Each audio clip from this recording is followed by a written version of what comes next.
Matahari belum sepenuhnya naik ketika suara tangisan anak ayam pecah dari kandang milik Pak Daeng. Tubuh anak ayam itu terkoyak, berserakan di tanah basah dengan bekas gigitan aneh.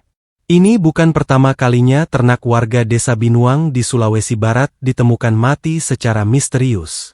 Dalam seminggu terakhir, 6 kambing, 3 anjing, dan puluhan ayam hilang begitu saja, menyisakan jejak sisik dan lendir yang mengering di rerumputan. Ini kerjaan ular raksasa. Sudah kubilang sejak awal, jangan biarkan hutan bulu tanete dibiarkan liar begitu, teriak Pak Daeng kepada kepala dusun. Warga berkumpul di balai desa. Mereka saling lempar kecurigaan. Desas-desus tentang seekor ular besar yang hidup di dalam gua tua hutan bulu tanete kembali mencuat. Orang-orang tua desa memperingatkan bahwa gua itu bukan sembarang tempat.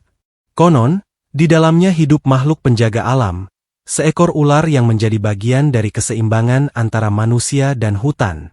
Tapi di tengah ketakutan dan kemarahan, rasa haus akan keamanan mengalahkan rasa hormat pada cerita leluhur.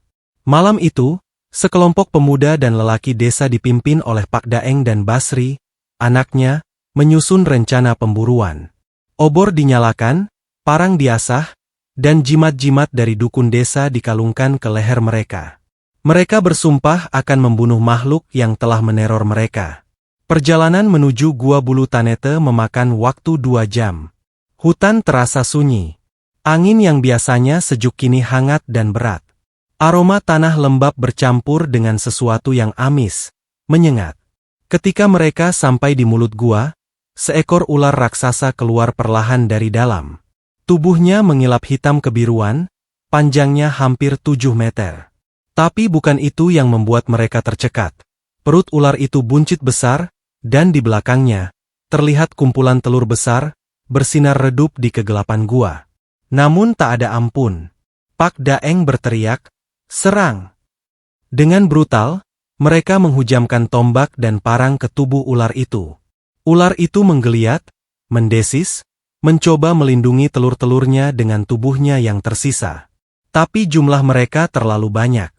Darah ular menyemprot ke tanah, panas dan berasap seperti lava. Di balik jeritannya, terdengar seperti tangisan yang lebih mirip manusia daripada binatang. Beberapa pemuda sempat gemetar. Basri bahkan sempat ragu ketika menatap mata ular itu. Mata besar, penuh penderitaan, seolah berbicara. Namun sekali lagi, dendam dan ketakutan mengaburkan semuanya. Setelah ular itu mati, mereka membakar sarangnya. Asap tebal mengepul. Telur-telur meletus satu persatu seperti kembang api berdarah. Salah satu telur, yang pecah setengah, menunjukkan bayi ular mungil dengan mata merah menyala yang menatap lurus ke arah Basri sebelum terbakar bersama api. "Sudah selesai. Desa kita aman sekarang," kata Pak Daeng dengan napas berat. Mereka kembali ke desa dengan sorak kemenangan. Namun tak satu pun dari mereka menyadari bahwa malam itu, tak semua telur hancur. Beberapa butir telur terdorong ke celah batu dalam gua, terlindungi dari api. Retakan halus mulai terbentuk. Dari dalam, bayi-bayi ular dengan mata merah menyala menggeliat keluar. Mereka tak menangis. Mereka hanya diam. Tapi di dalam diam itu, ada dendam yang membara, diwariskan dari sang ibu yang mati dibunuh saat sedang mengandung. Dan sejak malam itu, tanah di Bulu Tanete tidak lagi sunyi. Suara desisan halus kadang terdengar di tengah angin. Dan mata merah menyala mengintai dari balik semak-semak setiap malam. Mereka belum selesai. Hanya 7 hari setelah pembantaian di Gua Bulu Tanete, ketenangan desa Binuang berubah menjadi teror yang tidak bisa dijelaskan. Dimulai dari hal kecil. Kambing-kambing yang semula kembali tenang mulai ditemukan mati kembali, kali ini dengan luka berbentuk gigitan melingkar di leher. Anak-anak mulai bermimpi buruk dan terbangun dengan badan penuh bekas merah seperti bekas lilitan. Malam ke-7, suara aneh mulai terdengar dari arah sungai. Seperti desisan panjang yang menyerupai rintihan. Beberapa warga yang penasaran dan mencoba melihat tidak pernah kembali. Esok paginya, tubuh Pak Tasi ditemukan mengambang di sungai dengan mata melotot dan lidah menjulur. Tubuhnya penuh luka seperti digores ribuan duri kecil. Kepalanya terpelintir ke arah belakang. Istri Pak Tasi yang menangis histeris di depan rumahnya menemukan sesuatu di bawah tikar mereka. Kulit ular yang masih hangat. Bukan sembarang kulit, panjangnya hampir 3 meter. Tapi teksturnya bukan seperti ular biasa. Kulit itu berdenyut, seolah masih hidup. Desa mulai panik. Dalam sehari, 2 anak-anak hilang. Sore harinya, hanya ditemukan sandal mereka yang penuh darah di depan kandang tua milik Pak Daeng. Suara lirih anak-anak terdengar memanggil, tapi setiap kali didekati, suara itu menghilang. Pak Daeng dan Basri mulai ketakutan. Mereka sadar, ini bukan sekadar ular biasa. Namun mereka tetap menyimpan rahasia. Mereka tidak memberitahu warga bahwa ular yang mereka bunuh waktu itu sedang bertelur, dan tidak semuanya terbakar. Beberapa warga yang lebih tua mulai mengingat cerita lama. Dulu, di Gua Bulu Tanete, memang ada makhluk penjaga hutan yang tidak boleh diganggu. Makhluk itu akan marah jika dilukai dalam keadaan mengandung. Jika itu terjadi, anak-anaknya akan menjadi jelmaan dendam, tidak hanya membunuh, tapi menyeret roh orang yang bersalah ke alam mereka, untuk disiksa selama-lamanya. Malam demi malam, jumlah korban terus bertambah. Orang-orang mati dalam keadaan membusuk hanya dalam hitungan jam, dengan tubuh yang melilit sendiri seperti ditarik oleh kekuatan tak kasat mata. Ada pula yang menghilang begitu saja, dan hanya suara gesekan sisik yang tersisa di lantai rumahnya. Yang paling mengerikan terjadi malam ke-14, saat dukun desa, Mak Bisu, mencoba melakukan ritual pengusiran roh. Seluruh desa berkumpul di lapangan. Api unggun besar dinyalakan. Mak Bisu membaca mantra sambil membakar dupa. Tapi di tengah ritual, api padam seketika. Angin berhenti. Lalu, dari arah hutan, ratusan mata merah menyala satu persatu. Dari bawah tanah, dari sela-sela pohon, dari balik genteng rumah. Mereka datang. Anak-anak ular itu telah tumbuh. Tidak sebesar ular biasa, tapi dengan tubuh aneh, seperti gabungan ular dan bayangan manusia. Mereka tidak melata, mereka merangkak seperti hantu. Mak Bisu berteriak keras sebelum tubuhnya tiba-tiba terangkat ke udara, melayang seperti diseret tali gaib, lalu dibanting ke tanah hingga tulangnya patah. Warga berlarian. Tapi malam itu, tidak ada yang bisa lari cukup jauh. Suara tangisan bayi bercampur dengan desisan ular memenuhi udara. Dan di tengah kekacauan itu, Basri melihat sosok ular kecil berdiri tegak di tengah api. Matanya merah membara, menatapnya tanpa berkedip. Ular itu membuka mulutnya dan bersuara, dengan suara manusia. "Ibu kami, kau bunuh." Basri berteriak dan pingsan. Keesokan harinya, hanya tersisa sedikit orang. Desa seperti lumpuh. Di dinding rumah warga, ditemukan tulisan dari darah. 3 malam lagi, kalian semua akan bergabung dengan ibu kami. Waktu sudah hampir habis. Balas dendam belum selesai. Dan anak-anak ular belum puas. Malam ketiga setelah pesan darah itu muncul tiba. Langit di atas desa Binuang tampak lebih gelap dari biasanya. Tak ada suara jangkrik, tak ada suara angin. Semuanya diam. Seperti dunia berhenti bernafas.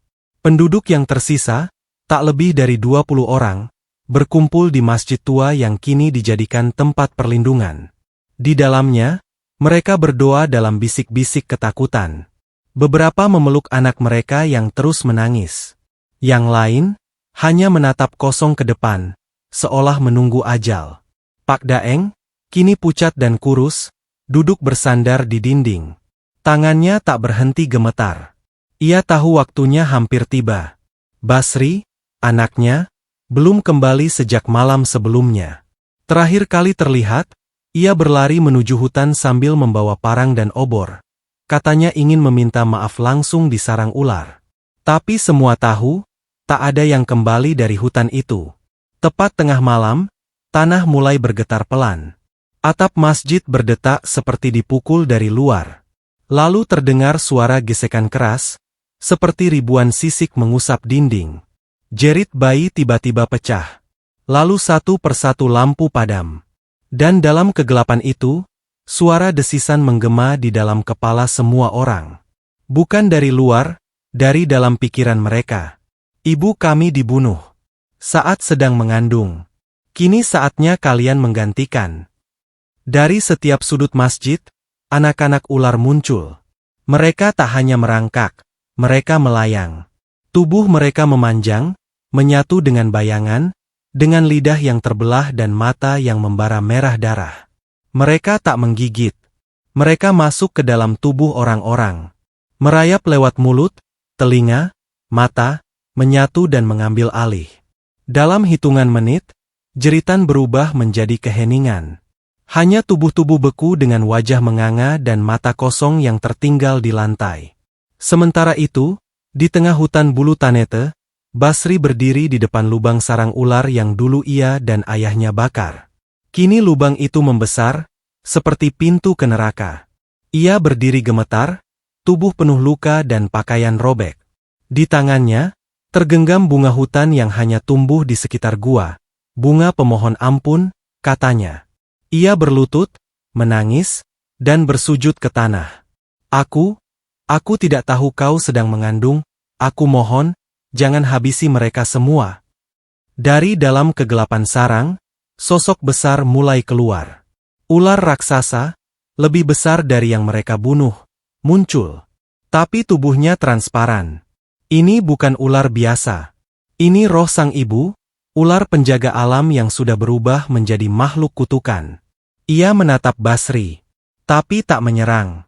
Lalu dari belakangnya, muncul puluhan anak-anak ular. Mata mereka kini tak lagi merah. Mereka mengelilingi Basri dalam diam. Basri pasrah. Ia membuka bajunya, memperlihatkan dada dan berkata, "Jika harus ada yang mati lagi, biar aku."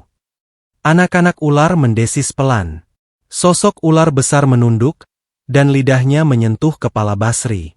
Seketika itu, tubuh Basri mulai bercahaya. Tubuhnya berubah, membentuk sisik-sisik perak yang mengilap. Dalam waktu singkat, Basri berubah menjadi penjaga baru hutan, manusia dengan tubuh separuh ular, penerus sang ibu. Keesokan harinya, desa Binuang telah hilang dari peta. Warga dari desa seberang yang mencoba mencarinya hanya menemukan reruntuhan, tanah yang menghitam, dan sebuah batu besar di tengah bekas lapangan, dengan ukiran yang berbunyi, "Jangan sentuh yang sedang mengandung, karena yang kau bunuh, tak akan mati sendirian." Dan sejak itu, tak ada satupun orang yang berani masuk ke hutan bulu tanete. Karena mereka tahu, penjaga baru telah bangkit. Dan anak-anaknya masih ada, mengawasi, menunggu. Bukan untuk membalas dendam, tapi untuk menjaga agar manusia tak mengulang dosa yang sama. Namun, kabar aneh beredar. Beberapa tahun kemudian, seorang vlogger misteri masuk ke area terlarang itu. Video terakhirnya berakhir dengan layar gelap dan suara desisan panjang. Dan mata merah menyala. Lalu, senyap.